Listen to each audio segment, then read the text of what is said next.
l'asile.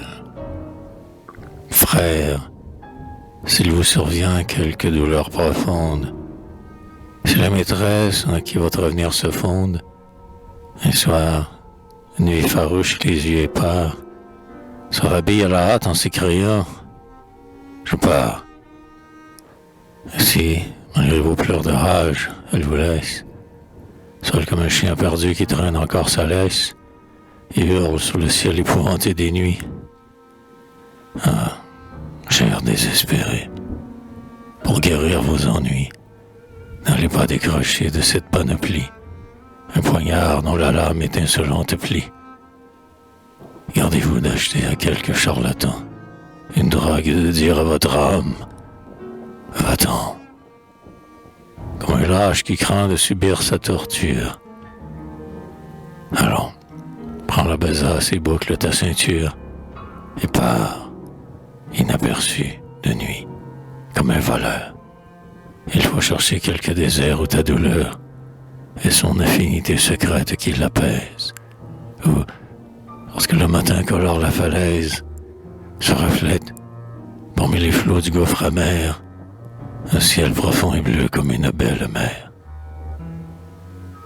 Je sais une maison sinistre, inhabitée, malgré l'effarement de la longue nuitée, les mendiants douteux cachés dans les blés mûrs, ne tenterent jamais d'escalader ces murs. Un lion dont la pluie a décrépit le buste veille dans la ramée éparse d'un arbuste, et, morne, sur le seuil, la niche de vieux bois, qui n'a point oublié l'hôtesse aux doux abois, accueille tristement les chiennes vagabondes.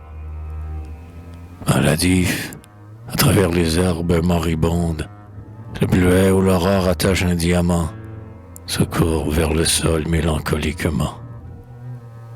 Les nids abandonnés sous la brique des frises ne mêlent plus de voix la chanson des brises, sous les saules pendant comme des oripeaux, dans la nuit d'un cloaque infâme, des crapauds s'épouvantent au bruit de la feuille qui tombe, et c'est une maison triste comme une tombe.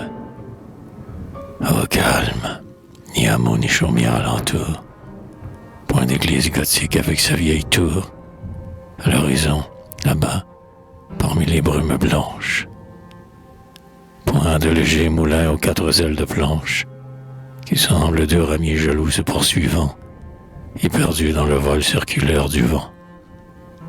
Rien que la lande égale à la mer sans rivage, où, rampante parmi les bruyères sauvages, la grande louve hurle horriblement à la fin. Rien que la mer pareille à la plaine sans fin, la mer échevelée au fracas métallique.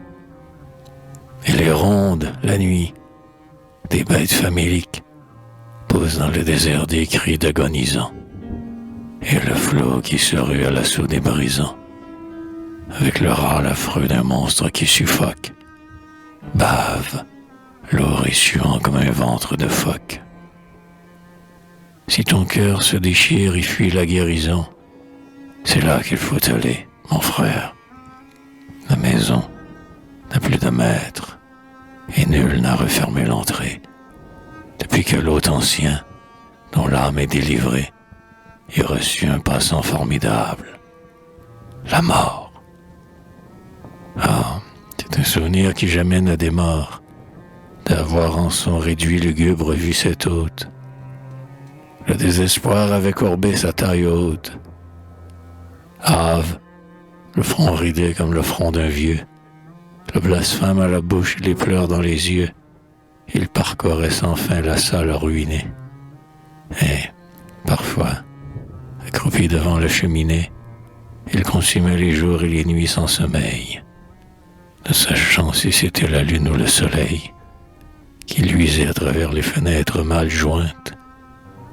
Et quand sifflait la bise au fouet armé de pointe, oubliant, sous le poids de son rêve engourdi, de jeter une bûche au landier refroidi. À cette heure, la place est libre. Va la prendre. Et moi-même, le front déshonoré de cendre, les pieds nus comme sont les pèlerins, un jour, je porterai mon cœur meurtri par un amour fatal dans la paix de cette solitude.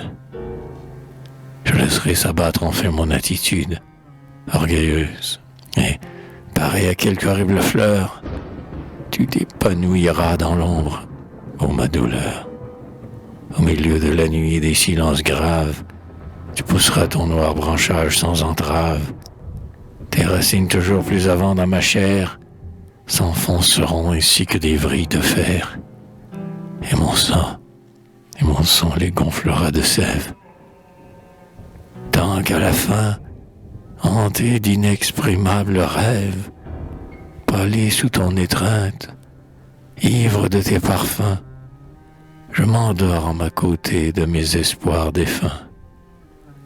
Car je t'aime à jamais, ô douleur, ô farouche amoureuse, et j'unis mes lèvres à ta bouche.